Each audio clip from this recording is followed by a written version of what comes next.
Hello everyone, welcome to Naira study. अब आप सब कैसे हैं? आई होप कि आप सभी बहुत अच्छे होंगे और अपनी स्टडी को भी बहुत अच्छे से कर रहे होंगे।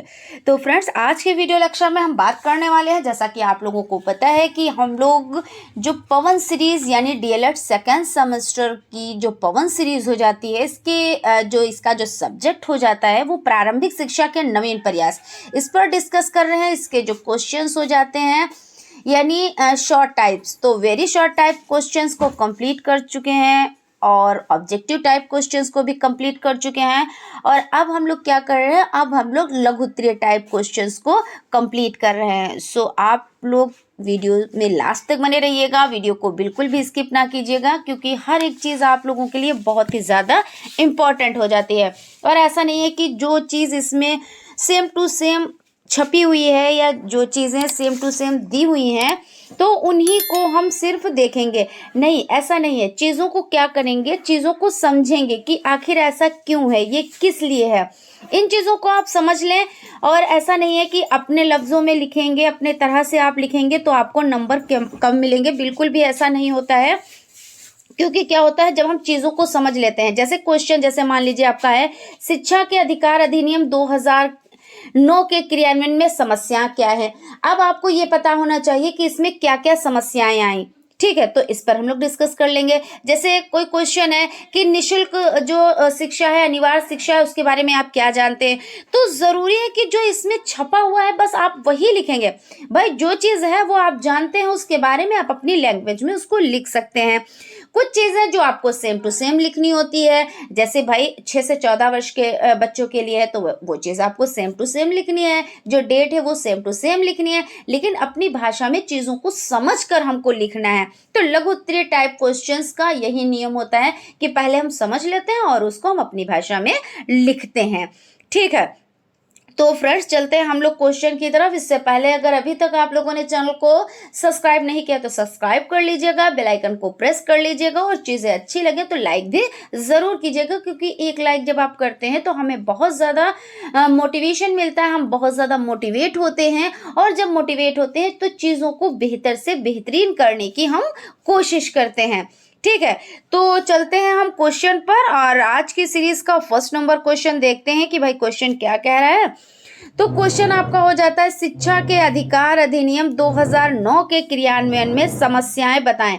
तो जो शिक्षा का अधिकार अधिनियम 2009 है यानी 9 था, तो इसके क्रियान्वयन में क्या क्या समस्याएं आई।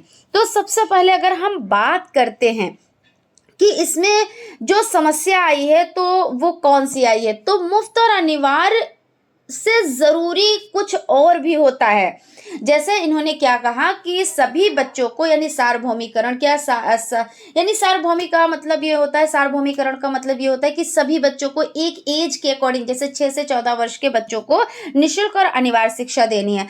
अरे उससे भी बेहतर होता है कि समान शिक्षा दें। अब आपने देखा होगा कुछ बच्चे जो हैं वो सरकारी स्कूल में पढ़ रहे हैं, ठीक है, जिनको अनिवार्य और निःशुल्क शिक्षा दी जा रही है। बहुत अच्छी बात है, बेहतर बात है, क्योंकि बच्चे नहीं पढ़ रहे थे, गार्जियंस नहीं स्कूल में भेज पा रहे थे किसी वजह से, तो जो ये सब योजनाएं चलाई गई उसके तहत क्या हुआ, बच्चों ने स्कूल की तरफ रुख किया, उनके गार्जियंस ने स्कूल भेजना पसंद किया। पसंद का मतलब ये है कि भाई जब कोई चीज़ हमें देने नहीं पड़ रही तो हम स्कूल में बच्चों को भेज रहे हैं। चलिए भाई, ये बात तो सही है, लेकिन समस्या कहाँ पे। अब आप सोचेंगे कि मैम समस्या के बारे में हमें बताएं आप, क्योंकि यहाँ पे क्वेश्चन तो समस्या कह रहा है।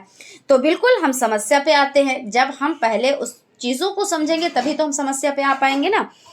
तो मतलब ये हो जाता है, समस्या वहाँ पे है कि कुछ बच्चे जो हैं भाई, हमारे जो हम जहाँ पे रह रहे हैं वहाँ के कुछ बच्चे क्या कर रहे हैं, सरकारी स्कूल में जा रहे हैं, वहाँ का सिलेबस अलग है।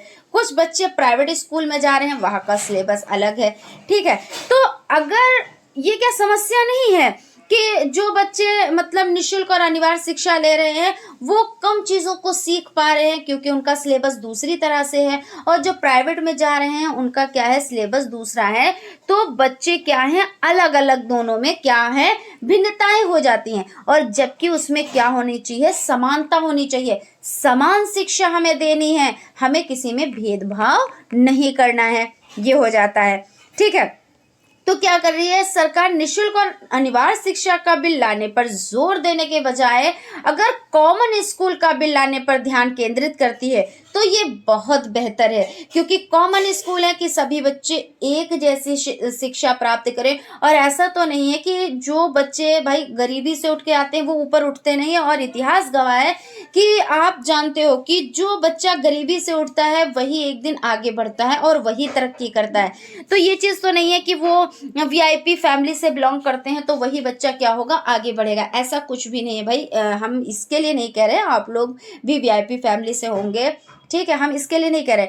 लेकिन बात यह है, यहाँ पे किसी को बुरा नहीं लगना चाहिए, किसी के लिए हम कोई पर्सनली बात नहीं कर रहे हैं, लेकिन ऐसा देखा गया है, इतिहास गवाह है कि जो भी लोग उठे हैं आज, जो भी ऊंची ऊंची सीटों पे हैं, वो कौन है, ज़्यादातर जिनकी आर्थिक स्थिति बहुत ख़राब थी, जिन लोगों को 2 वक्त का भोजन भी नहीं मिल पा रहा था, वो लोग आज किस मुकाम पे हैं, वो चीज़ हो जाती है ना। तो इनको समान शिक्षा पर जोर देना चाहिए, ये सबसे बड़ी समस्या है ना। तो इसमें क्या हो जाता है कि सरकार यह क्यों नहीं घोषणा करती है कि स्कूल जो है इसमें क्या हो कि समानता आनी चाहिए, देश का हर बच्चा एक तरह के स्कूल में जाएगा और पूरे देश में एक ही पाठ्यक्रम पढ़ाया जाएगा।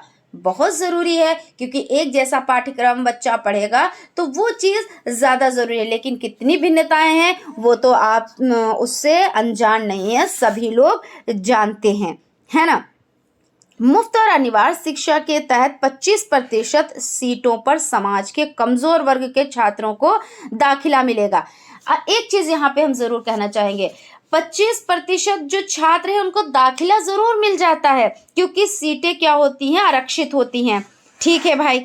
लेकिन उनमें पहली बात तो ये हो जाता है, भेदभाव कितना किया जाता है, इस चीज़ से भी आप अनजान नहीं। इन बच्चों को ऐसा समझा जाता है, उन स्कूल में पढ़ भी रहे हैं लेकिन फिर भी उनकी एक अलग पहचान बनी होती है, उन बच्चों को सुनाया भी जाता है, उन बच्चों से कहा भी जाता है, उनके साथ ऐसा रवैया भी किया जाता है।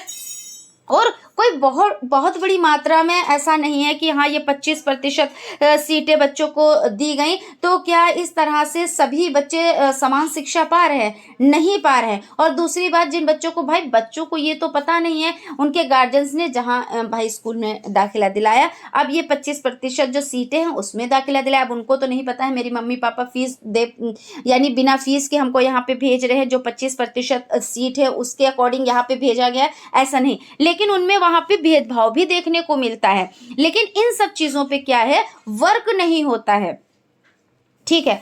और गैर यानी बराबरी, और यहाँ पे क्या हो जाता है, बांटने का जो महान सपना देखा जाता है वो अब भी पूरा नहीं हो पाया है, क्योंकि सिर्फ सपने देखने से नहीं कुछ होता है, सपने देखें और उसको पूरा करें।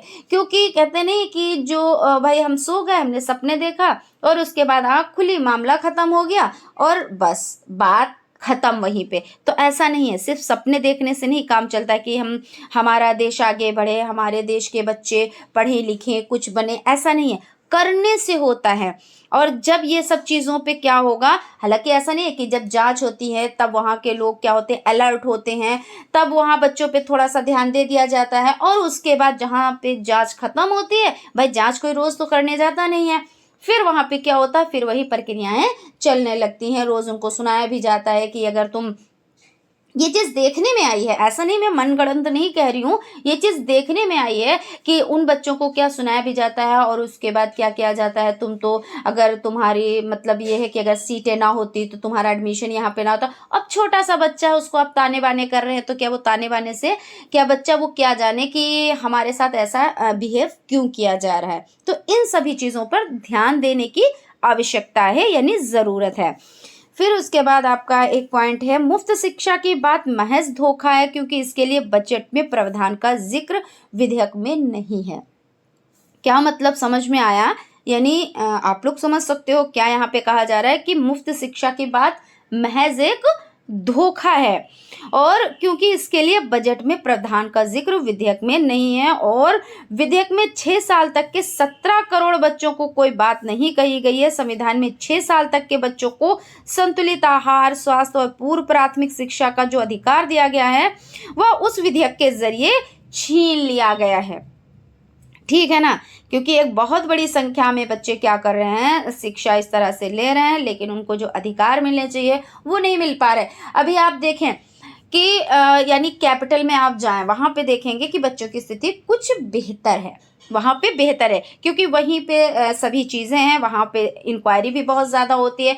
अभी आप थोड़ा सा इधर आए, इस साइड में आए, तो आप देखेंगे वही चीज़ें जो बच्चों को मुहैया होनी है, ठीक है, तो हर एक चीज़ बच्चों को मुहैया भी नहीं हो रही हैं। ऐसा नहीं है कि जिन चीज़ों की योजनाएं चलाई गई हैं, जो जो बच्चों को बेनिफिट मिलने चाहिए, वो सभी बेनिफिट बच्चों को नहीं मिल रहे हैं। जितना ही क्षेत्र पिछड़ा हुआ है, उतने ही वहाँ पे चीज़ों को क्या कर दिया गया है, सीमित मात्रा में कर दिया गया है। यानी अगर दें भी तब भी ठीक, गार्जियंस तब भी खुश हैं, बच्चे तब भी खुश हैं, अरे जो मिल रहा है ना से तो बेहतर है। लेकिन ऐसा नहीं है, वो तो हमें, हमारा हक है इसलिए हमको मिल रहा है ना। लेकिन कैपिटल में आप पहुंच जाएं तो वहां पे क्या है, चीजें मिल रही हैं। ये चीज भी आप लोग जानते हैं और सभी की नज़र में ये चीज़ें हैं कि हाँ वहाँ पे सुविधा भी, बात भी होती है। जैसे आपस में कुछ लोग होते हैं जो क्वालिफाइड लोग होते हैं, वो आपस में बात कर रहे होते हैं, तो कहते हैं हाँ इधर इस मतलब कोई एरिया एक ऐसा नाम ले लेते हैं, तो कहते हैं कि देखिए इस एरिया में ऐसा हो रहा है, लेकिन वहाँ पे ऐसा नहीं हो रहा है, क्योंकि वहाँ पे जांच पड़ताल ज़्यादा होती है, यहाँ पे नहीं हो पा रही है। यहाँ के लोग क्या है, अनपढ़ भाई हैं, कुछ लोग नहीं भी पढ़े लिखे हैं, इतनी समझदारी नहीं है, तो वो सोचते हैं अरे जो मिल रहा है वही बहुत है, ठीक है, और हम कोई वहाँ, हम उनको दे के तो आए नहीं थे जो हमें वो चीज़ें मिल रही हैं। लेकिन उनको अपने हक के बारे में उनको पता ही नहीं है कि हमारा हक क्या है, हमारा अधिकार क्या है ना। जबकि इसमें क्या होनी चाहिए, जागरूकता होनी चाहिए, और बहुत ही ज़्यादा ज़रूरी है, क्योंकि जब जागरूक होंगे तभी हमारा देश आगे बढ़ेगा।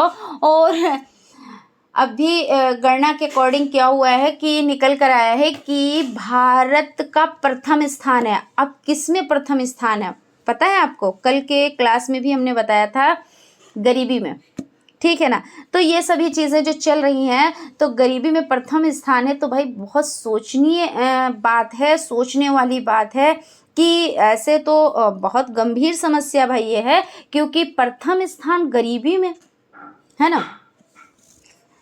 उसके बाद आपका हो जाता है, इस आरटी में लिखा है कि किसी भी बच्चे को ऐसी कोई फीस नहीं देनी होगी जो उसकी 8 साल तक प्रारंभिक शिक्षण से रोक दे। इस घुमावदार भाषा का शिक्षा के विभिन्न स्तरों पर मनमाने ढंग से उपयोग किया जाएगा। और इस कानून का क्रियान्वयन कैसे हो रहा है स्पष्ट नहीं है। निःशुल्क शिक्षा को फीस तक परिभाषित नहीं किया जा सकता। इसमें शिक्षा सामग्री से लेकर संपूर्ण शिक्षा या नहीं, यह देखना होगा। बाकी आप लोग अपने तरीके से लिखिएगा, जैसा कि हमने आपको बताया कि एक्सप्लेन किया, उस तरीके से आप लोग इसको लिखिएगा, ठीक है। अपने लफ्ज़ों में आप लिख सकते हो इसको बहुत अच्छे ढंग से। अब यहाँ पे आपका नेक्स्ट क्वेश्चन हो जाता है, क्वेश्चन है निःशुल्क और अनिवार्य शिक्षा अधिनियम के अंतर्गत बच्चों के प्रवेश हेतु विद्यालय एवं शिक्षकों के क्या दायित्व निर्धारित किए गए हैं। तो स्कूल और शिक्षकों के दायित्व क्या हैं। तो सरकारी विद्यालय निःशुल्क शिक्षा प्रदान करने के साथ निजी और विशेष श्रेणी वाले विद्यालयों को भी आर्थिक रूप से निर्बल समुदाय के बच्चों के लिए पहली कक्षा में 25% स्थान आरक्षित करना होगा। ये तो अभी हम लोग पढ़ चुके हैं कि भाई 25%, कितना भी वीआईपी स्कूल हो, कुछ भी हो, कितना भी महंगा स्कूल हो, तो 25% उसमें क्या होता है, उसमें फॉर्म डाले जाते हैं, उसके बाद उसमें छटनी होती है, और उसके बाद उसमें बच्चों के नाम आते हैं, और उन 25% वो जो सीट होती हैं उसमें बच्चों का एडमिशन होता है। वो बात अलग है कि उन बच्चों को उस तरह से उसमें बिहेव भी किया जाता है, ऐसा नहीं है। अभी मैं इस पर डिस्कस कर चुकी हूँ, अब बहुत ज़्यादा लेंदी नहीं करेंगे, लेकिन बात आई तो मैंने यहाँ पे बता दिया वो। लेकिन ये सभी चीज़ें नहीं होनी चाहिए, क्योंकि हमको अगर आरक्षण मिला है, अगर हमको सीट मिली है, तो वो हमारा हक है, हम वहाँ पे बैठ सकते हैं किसी बिना भेदभाव के। और भेदभाव ही है तो समावेशी शिक्षा कैसी, है ना। और जबकि हम लोग क्या कर रहे हैं, समावेशी शिक्षा के लिए प्रयासरत हैं। और समावेशी का मतलब होता है एक जैसी शिक्षा और समान शिक्षा। वो अमीर हो, गरीब हो, ऊंचे तबके से आए, नीचे तबके से आए, लड़का है, लड़की है, कुछ भी है, इससे हमको कोई फ़र्क नहीं पड़ता। लेकिन ये सिर्फ किताबों तक ही सीमित है और ये सभी चीज़ें समाज में हो रही हैं। अगर ये सभी चीज़ें ना हो तो जो आज ये स्थिति बनी है, भारत का प्रथम स्थान गरीबी में आया है, तो ऐसा ना हो, क्योंकि लोग आगे बढ़े, तरक्की करें तो क्या होगा भाई, हमारा देश भी तो आगे बढ़ेगा। ऐसा नहीं है क्योंकि एक एक बंदा जब आगे बढ़ता है तो देश भी तो आगे ही बढ़ता है ना। तो चीज़ें, और कोई भी विद्यालय प्रवेश लेने के लिए ना तो कोई अनिवार्य दान या चंदा ले सकेगा और ना ही अभिभावक बच्चों के चयन के लिए कोई प्रणाली अपना सकेगा। प्रवेश देने के लिए अनिवार्य रूप से चंदा या दान लेने की स्थिति में उसे 10 गुना अर्थदंड देना पड़ सकता है और चयन प्रणाली अपनाने के लिए पहली बार ऐसा करने पर 25,000 रुपये और उसके बाद अपनाई गई हर प्रक्रिया पर 50,000 का दंड देना होगा। दंड तो तभी देंगे ना जब जानकारी प्राप्त हो पाएगी। जानकारी प्राप्त ही नहीं हो पाती, लोग तो डरते हैं, शिकायत करने से डरते हैं, कहते हैं अरे कोई बात नहीं, ऐसा हुआ कोई बात नहीं। थोड़ा सा अगर वहाँ पे आप जाके देखें और इंक्वायरी करें तो पता चलेगा कि क्या क्या चीज़ें हो रही हैं।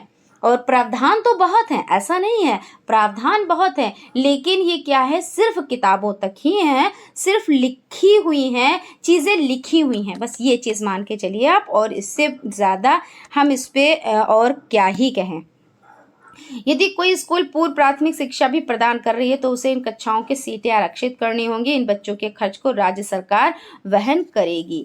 बच्चों की उम्र का निर्धारण जन्म प्रमाण पत्र के द्वारा किया जाएगा, जो कि जन्म, मृत्यु एवं विवाह पंजीकरण 1986 के अनुसार दिया जाएगा। लेकिन प्रमाण पत्र के अभाव में किसी भी बच्चे को प्रवेश देने से इनकार नहीं किया जा सकता, क्योंकि बच्चे जो है अगर एडमिशन लेने गए, यानी इनके गार्जियंस अपने बच्चों का एडमिशन दिलाने गए, तो ऐसा नहीं है कि आपके पास ये डॉक्यूमेंट्स नहीं, आपके पास वो डॉक्यूमेंट्स नहीं, आपका जो है एडमिशन नहीं हो पाएगा। वो बात अलग की है। वहीं पे आ जाती है बात घूम फिर के कि दौड़ाते बहुत हैं। वो बात अलग की है, दौड़ाते बहुत हैं और लोग दौड़ते भी बहुत हैं। ये क्योंकि नॉलेज की कमी है, ज्ञान की कमी है और लोग जागरूक नहीं हैं, इसलिए दौड़ाते हैं और लोग दौड़ते हैं और बात वहाँ तक नहीं पहुँच पाती है जहाँ तक पहुँचनी चाहिए। किसी भी बच्चे को शारीरिक या मानसिक यातना नहीं दी जाएगी। ऐसा किए जाने पर सेवा नियमों के तहत इस व्यक्ति पर अनुशासनात्मक कार्रवाई की जाएगी। तो ये चीज़ तो भाई आपको पहले ही बता चुके हैं कि किसी बच्चे को क्या करना है। आपको आँख तक नहीं दिखाना है, मारना डांटना तो बहुत दूर की बात है, उसको ताना भी नहीं देना है कि तुम कुछ नहीं कर सकते, तुम्हारे बस का कुछ नहीं है, तुम बस बहुत पढ़ चुके, हाँ बहुत पढ़ गए, अब नहीं है तुम्हारे बस का, आगे बढ़ना चाहते हो कभी भी नहीं आगे बढ़ पाओगे। क्योंकि ऐसे लेक्चर स्कूलों में ज़्यादातर क्या होता है, मारे जाते हैं, है ना, ऐसे लेक्चर। लेकिन अब ऐसा कुछ भी नहीं है। आप बच्चों को क्या है, आप आँख नहीं दिखा सकते। डांटना तो बहुत दूर, मानसिक प्रताड़ना देना तो बहुत दूर की बात है। भाई आप लोग भी ऐसा मत कीजिएगा बच्चों के साथ, बिल्कुल भी। और फिर उसके बाद आपका क्वेश्चन हो जाता है, बाल अधिकार कब और किसने निर्धारित किया, या बाल अधिकार से आप क्या समझते हैं स्पष्ट कीजिए, या क्वेश्चन कैसे भी आ जाए, है ना, बच्चे में अधिकार, बाल अधिकार के संबंध में मुख्य प्रावधानों का उल्लेख कीजिए। कुछ लोग क्या कहते हैं, क्वेश्चन कहाँ से आ गया ये क्वेश्चन, तो लेकिन ऐसा नहीं, बाल अधिकार है उसके बारे में पूछ रहे हैं, बस आपको बाल अधिकार के बारे में लिख देना है और कुछ भी नहीं। क्वेश्चन घुमा देते हैं, घुमाने से कुछ भी नहीं होता है, आंसर तो आपका वही होगा ना, वो तो सिर्फ बाल अधिकार के बारे में जानना चाह रहे हैं। संयुक्त राष्ट्र संघ यूएनओ ने बालकों के अधिकारों की घोषणा 20 नवंबर और 1989 में की। इस घोषणा का मूल उद्देश्य विश्व के समस्त बालकों हेतु मूलभूत मानवीय अधिकारों को सुनिश्चित करना था और भारत सरकार ने इस घोषणा को 11 दिसंबर 1992 को स्वीकार किया, जिसके मुख्य बिंदु निम्नांकित हैं। बच्चों को जन्म के तुरंत बाद पंजीकरण और राष्ट्रीयता प्राप्त करने का अधिकार, और सेकंड हो जाता है प्रत्येक बच्चे को अपनी राष्ट्रीयता, नाम एवं पारिवारिक नाम बनाए रखने का अधिकार, बच्चों के माता पिता की इच्छा के विरुद्ध अलग ना करना, माता पिता अथवा परिवार से पुनः एकीकरण और संबंध बनाए रखने का अधिकार, और बच्चों के अपहरण, क्रय विक्रय, व्यापार को रोकने के लिए राष्ट्र द्वारा कानून बनाना, बच्चों को नशीले द्रव्यों का प्रयोग करने से रोकना, जहां गोद लेने की मान्यता है वहां बच्चों के हित को ध्यान में रखना और भाड़ाती बच्चों को संरक्षण प्रदान करना, लैंगिक शोषण बचाना। लैंगिक का तो आपको पता है ना कि लड़का और लड़की वाली बात, क्योंकि ऐसा नहीं कुछ भी करना है। और सशस्त्र संघर्ष या युद्ध में 15 वर्ष से कम आयु के बच्चों के भाग लेने तथा सेना में भर्ती होने पर निषेध, ये सभी चीज़ें हैं। वंचित वर्ग से आप क्या समझते हैं? तो जिन बालक की अपनी प्रगति हेतु अपने समाज में न्यूनतम सुविधाएं प्राप्त नहीं है, वो सामाजिक दृष्टि से वंचित बालक कहलाता है। वंचित बालक यानी उन चीज़ों से वो बच्चा वंचित है, यानी उस बच्चे को वो चीज़ें नहीं मिल रही हैं, मुहैया नहीं हो पा रही हैं, वो होता है वंचित वर्ग। जैसे कुछ के यहाँ के घर में प्रॉब्लम होती है, आर्थिक स्थिति बिगड़ी हुई होती है, तो इस वजह से बच्चों को वो चीज़ें नहीं मिल पा रही होती, भरपेट भोजन तक तो नहीं मिल पा रहा होता है, तो आगे की तो बात ही खत्म होती है। कुछ के यहाँ देखिए आर्थिक स्थिति बिगड़ी हुई होती है, इसलिए बच्चे वंचित होते हैं। दूसरी बात, कुछ के यहाँ ऐसा होता है, कुछ बच्चों के साथ ऐसा होता है, लड़का लड़की में भेदभाव किया जाता है, इसलिए लड़कियां वंचित होती हैं। तो बहुत सी मतलब चीज़ें आ जाती हैं जिससे ये चीज़ होती है। तो वंचित बालक 3 प्रकार से वंचित होते हैं: सामाजिक रूप से वंचित, आर्थिक रूप से वंचित और शैक्षिक रूप से वंचित। देखिए सामाजिक रूप में कौन आ जाता है कि भाई समाज में क्या है, और वो उसने अपनी एक चीज़ नहीं बना पाई और सामाजिक रूप से वो वंचित है ना। और आर्थिक रूप से यानी पैसों से, धन से वो कमी है। और शैक्षिक रूप से वंचित यानी शिक्षा उसको नहीं मिल पाई है जो शिक्षा उसे मिलनी चाहिए।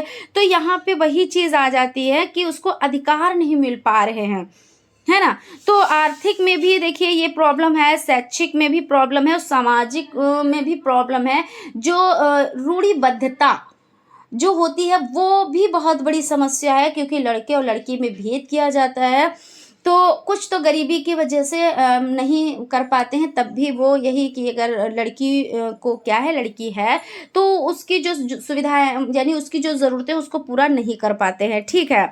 और कुछ गरीबी की वजह से कुछ क्या करते हैं, होते हुए भी लड़कियों की जो आवश्यकताएं होती हैं उनको नहीं पूरा कर पाते, उनको अच्छी एजुकेशन नहीं दे पाते हैं, उनको अच्छा रहन सहन नहीं दे पाते हैं। दे पाते नहीं मतलब देना नहीं चाहते, इसलिए नहीं देते हैं। ऐसा नहीं है कि आर्थिक स्थिति बिगड़ी है, जिनकी आर्थिक स्थिति बिगड़ी उस पर तो हमने डिस्कस किया, लेकिन जिनकी आर्थिक स्थिति नहीं भी बिगड़ी है फिर भी वो वंचित। तो बच्चे ऐसे बच्चे जो किसी कोई चीज़ उनको मुहैया नहीं हो पा रही है, जो उनकी ज़रूरत का सामान है, ज़रूरत की चीज़ें हैं, उसको वंचित वर्ग में रखा गया। तो आप लोग इस तरह से लिख सकते हैं। और हम चलते हैं अगले क्वेश्चन की तरफ। अगला क्वेश्चन आपका हो जाता है, मिशनरी स्कूलों की कुछ प्रमुख विशेषताओं का वर्णन कीजिए। मिशनरी स्कूल, इसके बारे में जान लेते हैं। तो कक्षा शिक्षण प्रणाली प्रारंभ करने का श्रेय इन्हीं को जाता है। आधुनिक शिक्षण विधियों का प्रयोग किया जाता है। प्राथमिक स्कूलों में शिक्षा का माध्यम भारतीय भाषाएं थी। और क्या इन स्कूलों में ईसाई धर्म की शिक्षा अनिवार्य रूप से दी जाती थी। यहाँ पे कौन से स्कूलों की बात हो रही है, तो मिशनरी स्कूलों की बात हो रही है। तो या मिशनरी स्कूल जो हो जाते हैं वहाँ पे क्या, तो धार्मिक शिक्षा की अनिवार्यता यानी ईसाई जो धर्म हो जाता है उसकी अनिवार्यता थी। और इन स्कूलों में पाठ्यक्रम व्यापक था, उसमें भारतीय और अंग्रेजी भाषाओं के साथ साथ इतिहास, भूगोल, गणित, व्याकरण और विज्ञान आदि विषय सम्मिलित थे, यानी ये विषय यहाँ पे पढ़ाए जा रहे थे। और बालकों को पुस्तकें तथा लेखन सामग्री निःशुल्क प्रदान की जाती थी और बालकों को योग्यता के आधार पर विभिन्न कक्षाओं में विभाजित किया जाता था। और इन स्कूलों में परीक्षाएं होती थी। लिखित परीक्षा के आधार पर ही विद्यार्थी को कक्षोन्नति दी जाती थी। यानी क्या कह रहे हैं कि यहाँ पे लिखित परीक्षा का प्रावधान था और जो बच्चे लिखित परीक्षा में पास हो जाते थे, जैसे कि परीक्षा होती है ना, तो उसमें अगर इन स्कूलों में परीक्षाएं होती थी, लिखित परीक्षा के आधार पर यानी बच्चों को क्या किया जाता था, कक्षोन्नति। वही जो सेम हो रहा है, जो चल रहा है ना, वही तो है। समस्त छात्रों को अंग्रेजी पढ़ना अनिवार्य था, यानी अंग्रेजी की अनिवार्यता थी। और रविवार को विद्यालयों में अवकाश रहता था। तो ये सारे पॉइंट तो जो भाई चल रहे हैं, जो हो रहे हैं, वही तो सब है, तो अलग से तो कुछ भी नहीं है। और बालकों को पुस्तकें तथा लेखन सामग्री निःशुल्क प्रदान होती थी, ये भी देखिए, ये भी चीज़ है। और जो पढ़ाया जा रहा है तो सब कुछ वही लिखना है जो हो रहा है, देखिए यहाँ पे बालकों को पुस्तकें तथा लेखन स्कूलों में पाठ्य व्यापक था तथा भारतीय और अंग्रेजी भाषाओं के साथ इतिहास भूगोल, जो आप लोग भी पढ़ रहे हो, अभी भी पढ़ रहे हो, है ना। तो वही चीज़ है, मिश्रण स्कूलों की कुछ विशेषताएं लिखनी है। तो आप इसमें ये तो नहीं कहा कि 2 लिखो, 4 लिखो, 5 लिखो, 8 लिखो, ऐसा कुछ भी नहीं कहा है। तो आप अगर जैसा लघुत्री है तो कम से कम 5 से 6 पॉइंट तो आपको लिखने हैं। और एक चीज़ मैं आपको बता देती हूँ, हालांकि बताऊंगी अभी जब एग्जाम आने वाले होंगे तब तो मैं क्लासेस लेती हूँ जिसमें ये चीज़ें बताते हैं किस तरह से आपको कॉपी लिखनी है, किन किन चीज़ों की सावधानियां रखनी है, सभी चीज़ें हम बताते हुए चलते हैं। और इससे मतलब अलग से क्लास हम लेते हैं। लेकिन जब बात चलती है तो थोड़ा सा यहाँ पे बताते हुए चलते हैं। जैसे आपको 6 पॉइंट लिखने हैं, ठीक है ना। तो 1 2 3 4 5 6 ना डाल के अगर आप स्टार स्टार बनाते हैं तो ऐसे इससे क्या होता है, ऐसा लगता है कि बहुत सारे आपने पॉइंट्स लिखे हैं। तो अगर 6 या 7 पॉइंट्स लिखने हैं तो आप 1 2 3 ना डालकर आप स्टार बना के आप लिखें, ठीक है। और साफ साफ तो आप लिखेंगे ही, अच्छी अच्छी राइटिंग में तो लिखेंगे। ये सभी चीज़ें तो हम खैर बाद में ही बात करते हुए चलेंगे। इस नो कन्फ्यूज़न, नो डाउट, आप लोग टेंशन भी बिल्कुल भी ना लें। और यहाँ पे आपका हो जाता है नेक्स्ट क्वेश्चन। तो क्वेश्चन है सन 1813 एवं 1833 के आज्ञा पत्र क्या है? शिक्षा के क्षेत्र में प्राच्य पाश्चात्य विवाद क्या है या प्राच्य पाश्चात्य विवाद क्या है? क्वेश्चन कुछ भी आ जाए आपको यही लिखने हैं आंसर में, प्राच्य पाश्चात्य विवाद। तो ये 1813 के आज्ञा पत्र के अनुसार भारत में जनगणना की शिक्षा का क्या है, प्रबंध करना कंपनी का कर्तव्य हो गया। और इस कर्तव्य को पूरा करने के लिए प्रतिवर्ष 1 लाख रुपए की धनराशि भी सुरक्षित कर दी गई। परंतु आज्ञा पत्र में यह स्पष्ट नहीं किया गया कि वह धन किस प्रकार व्यक्त किया जाएगा। अतः शिक्षा के क्षेत्र में कई प्रश्नों पर विवाद प्रारंभ हो गया, जिसे प्राच्य पाश्चात्य विवाद के नाम से जाना जाता है। यह विवाद कितने वर्षों तक चला? तो यह विवाद 20 वर्षों यानी 1813 से 1833 तक चला। अब ऐसे भी क्वेश्चन आ सकता है ये कब, मतलब इस विवाद कब स्टार्टिंग हुई, कितने वर्षों तक चला। तो आपको पता हो गया कि 1813 से 1833 तक। तो ये कितने, तो 20 वर्षों तक चला। तो शॉर्ट में भी आ जाता है तब भी आप लिख लेते हैं, लॉन्ग में तो आप देखिए तैयार ही कर रहे हैं। भारत में अंग्रेजी शिक्षा का उद्देश्य, लक्ष्य, माध्यम तथा साधन क्या होना चाहिए? इन विवादास्पद प्रश्नों को लेकर शिक्षा के क्षेत्र में 3 प्रमुख वर्ग गए। तो प्राच्य शिक्षावादी और पाश्चात्य शिक्षावादी और लोक भाषावादी, ये हो जाते हैं। उसके बाद आपका नेक्स्ट क्वेश्चन है, कुछ ही क्वेश्चन हैं, बहुत ज़्यादा नहीं है, बाकी है तो है ना। फिर क्वेश्चन तो होंगे ही, वरना सिलेबस भी तो कंप्लीट करना है। आपकी एक सीरीज़ कंप्लीट होगी, फिर उसके बाद दूसरी, ऐसे इस तरह से पवन सीरीज़, फिर राजन सीरीज़ और सब्जेक्ट भी है। तो वुड के घोषणा पत्र का शिक्षा पर क्या प्रभाव पड़ा? तो आपको पता है वुड के घोषणा पत्र के बारे में, लेकिन यहाँ पे हम देख लेते हैं। वुड का घोषणा पत्र में भारत में शिक्षा व्यवस्था का एक न्यूनतम आयाम देने की संकल्पना की गई तथा इसके लिए शिक्षा संबंधी योजना प्रस्तुत की गई, जिसे संक्षेप में निम्न प्रकार हम समझ सकते हैं। शिक्षा का प्रमुख उद्देश्य भारतीयों का बौद्धिक, नैतिक तथा आर्थिक विकास करना, जो वुड का घोषणा पत्र है इसमें, ठीक है ना। छोटी कक्षाओं में शिक्षा का माध्यम स्थानीय भाषा होगी, परंतु अंग्रेजी का अध्ययन भी कराया जाएगा, यानी अंग्रेजी को भी रखा जाएगा और प्लस जो स्थानीय भाषा है उसको मान्यता है। अंग्रेजी शिक्षा संस्थानों के स्थान पर सहायता अनुदान प्रणाली को बढ़ावा दिया जाएगा। सरकारी शिक्षा संस्थाओं में धार्मिक शिक्षा स्वैच्छिक होगी, यानी स्वेच्छा से आप ले सकते हैं, ये नहीं कि जोर जबरदस्ती से कि नहीं आपको इस धार्मिक शिक्षा लेनी है, क्योंकि वो प्रावधान तो अभी भी नहीं है ना। ये कि आप धार्मिक शिक्षा के लिए आपको विवश किया जाए, ऐसा नहीं है, किसी स्कूल में भी ऐसा नहीं है। अध्यापकों के प्रशिक्षण की व्यवस्था की जाए, यानी अध्यापकों को क्या प्रशिक्षण दिया जाए। जो प्रशिक्षित अध्यापक होते हैं तो उनके पढ़ाने का तरीका तो अलग ही होता है ना, तो इसीलिए उनको प्रशिक्षित किया गया। प्रशिक्षित किए जाने की क्या थी सुविधाएं, है ना, प्रशिक्षित कराया जाता था और शिक्षा क्या दी जाती थी। तो इसमें ये चीज़ है। महिला की शिक्षा को प्रोत्साहन किया जाए।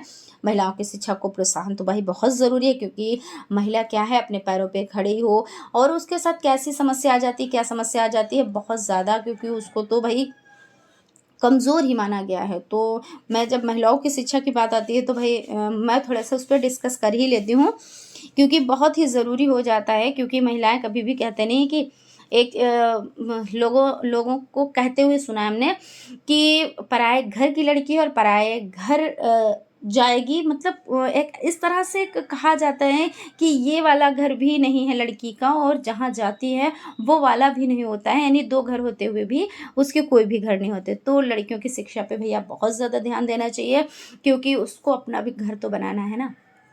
क्योंकि 2 घर होते हुए भी वो कोई भी घर नहीं उसका होता है।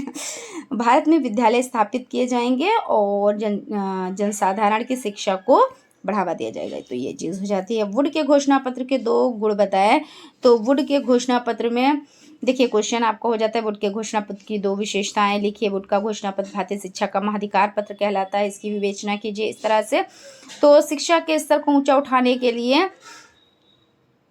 घोषणा पत्र ने शिक्षक विद्यालय खोलने के लिए शिक्षकों को अच्छा वेतन देने का सुझाव दिया। इस घोषणा पत्र द्वारा प्रथम बार यह अनुभव किया गया कि भारतीयों की शिक्षा का दायित्व सरकार पर है और शिक्षा में छनाई के सिद्धांत को अस्वीकार किया गया और जन शिक्षा के प्रसार पर बल दिया गया। इस घोषणा पत्र के द्वारा पहली बार संपूर्ण देश के लिए एक व्यापक शिक्षा योजना प्रस्तुत की गई, जिसमें प्राथमिक शिक्षा को लेकर विद्यालय तक की शिक्षा को स्थान दिया गया और घोषणा पत्र के द्वारा एक निश्चित शिक्षा को स्वीकार किया गया और शिक्षा के उद्देश्य निर्धारित किए गए। और इतने इनफ है, 4 से 5 आप लोग, बाकी आप लोग देख लीजिएगा, वीडियो को रोक कर भी आप लोग देख लीजिएगा, चीज़ों को समझ लीजिएगा और बाकी आपका हो जाता है।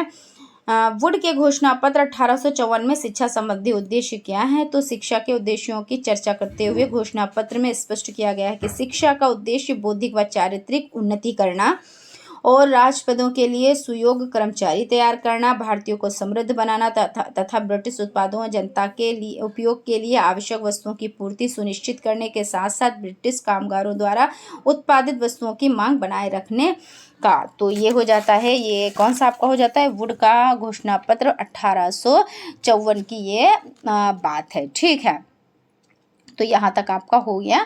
आई होप आप लोगों को सेशन पसंद आ रहा होगा। अगर सेशन पसंद आ रहा है तो लाइक भाई ज़रूर कर दीजिएगा और अगर अभी तक आप लोगों ने चैनल को सब्सक्राइब नहीं किया है तो प्लीज़ सब्सक्राइब कर लीजिएगा।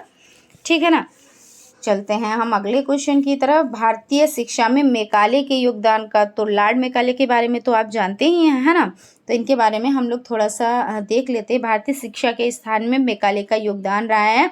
इस विषय में विद्वानों में मतभेद हैं। कुछ विद्वान जो हो जाते हैं वो मैकाले को भारतीय शिक्षा के इतिहास में मार्ग प्रदर्शन मानकर चलते हैं और दूसरे विद्वानों के अनुसार मैकाले को भारत की दास्ता की जंजीर में जकड़ने की इसके लिए क्या किया गया है, उत्तरदायी भी माना गया है। कैसे माना गया है तो हम देख लेते हैं। दादा भाई नौरोजी ने मैकाले की प्रशंसा करते हुए कहा है कि मैकाले भारत की उन्नति करना चाहता था, उसके इरादे नेक थे। मतलब किसने कहा है, तो दादा भाई नौरोजी ने कहा है कि इनके जो मैकाले आए थे भारत में तो इनके इरादे नेक थे, ये कुछ बुरा करना नहीं चाहते थे। ये क्या करना चाहते थे, सिर्फ भारत की उन्नति करना चाहते थे और कोई भी इनकी अनुशंसा नहीं थी या कुछ भी और ऐसा नहीं था, इनका कोई भी इरादा बुरा नहीं था। इन्होंने कहा उन्होंने हमारी संस्कृति पर जो आरोप लगाए उन्हें अपने उत्तरदायित्व भूल जाना चाहिए। उनकी अज्ञानता के लिए हमें उसे क्षमा कर देनी चाहिए। मैकाले के विषय में निम्नलिखित बातों पर ध्यान देने योग्य, यानी क्या कह रहे हैं दादा भाई नौरोजी जी, क्योंकि भाई इनकी प्रशंसा कर दी है और कहा है कि ये जो आए थे हमारे यहाँ भारत में तो ये भारत को क्या भारत की उन्नति करना चाहते थे, आगे बढ़ाना चाहते थे और इन्होंने जो भी हमारे देश के लिए कहा, क्योंकि इन्होंने ये कहा था कि अंग्रेजी शिक्षा ज़रूरी होनी चाहिए, उच्च वर्गों को शिक्षा देनी चाहिए, छन छन कर शिक्षा आ जाएगी लोगों तक और छनाई का सिद्धांत, निस्यंदन का सिद्धांत इन्होंने दिया।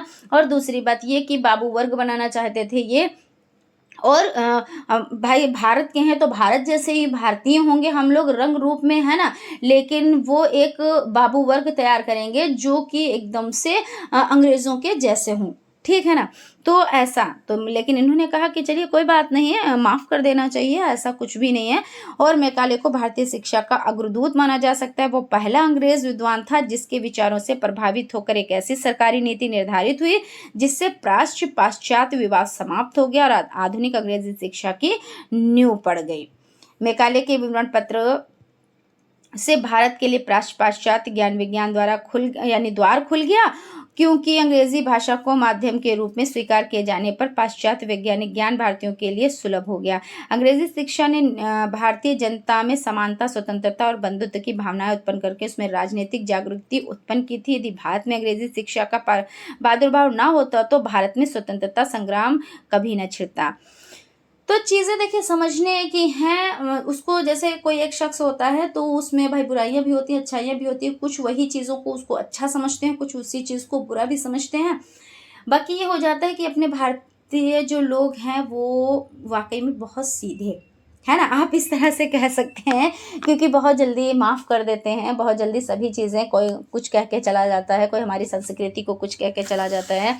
और जब अंग्रेज़ आए थे तो उन्होंने क्या कहा था कि यहाँ की वेशभूषा नहीं अच्छी है, यहाँ के रीति रिवाज नहीं अच्छे हैं, और जो चीज़ अच्छी भी नहीं है और लेकिन हमारे ही देश में भी रहना चाहते हैं। लेकिन फिर हम क्या समझेंगे, हम ये तो नहीं समझ पाएंगे कि भाई ये हम ये बुराई कर रहे हैं, ये तारीफ़ कर रहे हैं। क्यों?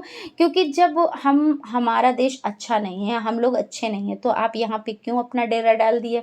जाने के लिए भी हमें क्या करना पड़ा, जाने के लिए भी कितनी लोगों ने जान की बाजी लगाई, तब जाके कहीं अपने देश को आज़ाद करा पाए, है ना। तो जब भाई वही वाली बात हो जाती है, जैसे हम शॉपिंग करने गए और कोई चीज़ हमें पसंद भी नहीं आ रही और हम उसके लिए झगड़ा भी कर रहे हैं, तो क्या ये चीज़ समझ में आती है? जब हमें कोई चीज़ पसंद आती है तब उसमें हम क्या करते हैं कि हम अगर वो कोई चीज़ कम रेट की भी है और ज़्यादा रेट में बता रहे हैं तब भी हम ले लेते हैं, है ना। तो वही वाली बात हो गई कि चीज़ भी नहीं पसंद आई और हम उसके लिए झगड़ा भी कर रहे हैं। तो ये चीज़ तो नहीं समझ में आती है। बाकी खैर हम लोग चलिए हम लोग भाई क्वेश्चन को कंप्लीट कर चुके हैं और सेशन यहाँ पे आपका हो जाता है कंप्लीट। आज के क्वेश्चन यहीं तक हैं। आई होप आप लोगों को सेशन पसंद आया होगा, और अगर सेशन पसंद आया है तो आप लोग लाइक ज़रूर करें, सब्सक्राइब भी ज़रूर कर दें, क्योंकि आपके पास नोटिफिकेशन पहुंच जाता है।